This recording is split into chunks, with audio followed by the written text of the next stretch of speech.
recognize members of the public who have signed up to provide a comment as stipulated in policy 903. When your name is called, please approach the podium and state your name, confirm you are a resident or taxpayer of the district, and topic of discussion for the record. Please direct your comments to the board as a whole and not as an individual. We ask that you limit your comments to 5 minutes or less.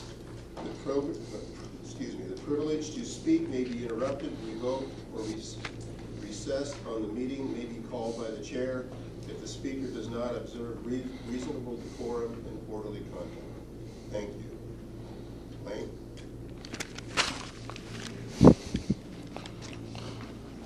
Good evening to the board.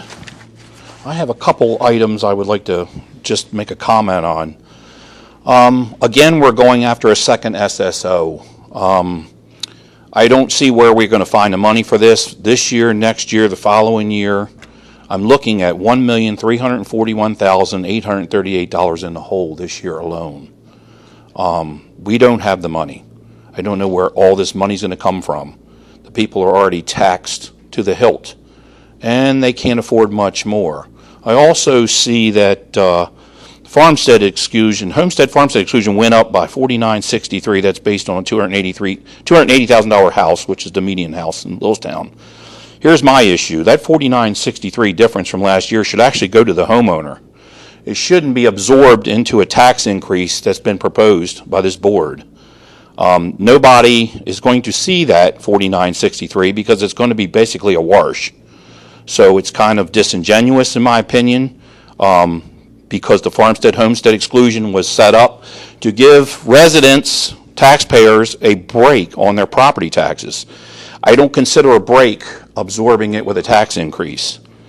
So I have serious issues with that. I also see the solicitors already raised their fees, $10 for partners an hour and $10 an hour for increase for associates. This is going to get very expensive, especially since Don Bell continues to use them a lot. It's added up. I've got the bills. It's added up to a lot of money. And we can't keep doing this. We can't keep using the solicitor like a gumball machine.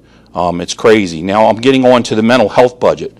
I see we have a $526,758 mental health budget. 2 psychologists, 1 mental health therapist, 1 behavior specialist, and a PCCD grant for the 5th position. Here's my issue. I want to know, and I would love to know, why this has never bid out. $526,758 is over $500,000. I know people have reached out and wanted to have a bid on it and been turned down. That's not good. We should be bidding this out every time this comes up, regardless of positions or people are used to them or whatever the case may be. It should be bid out. And the budget add-ons, I see our property and liability insurance went up by $11,000. I see the PSBA at $28,000. I see supplementals, $8,100 for event workers if approved. Here's the problem. Once again, $47,100 that adds up to, or a 0.25% tax increase.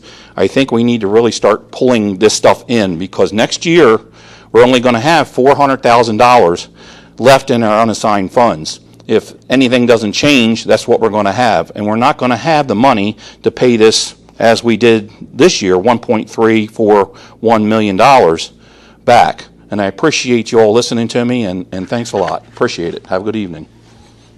Thank you for your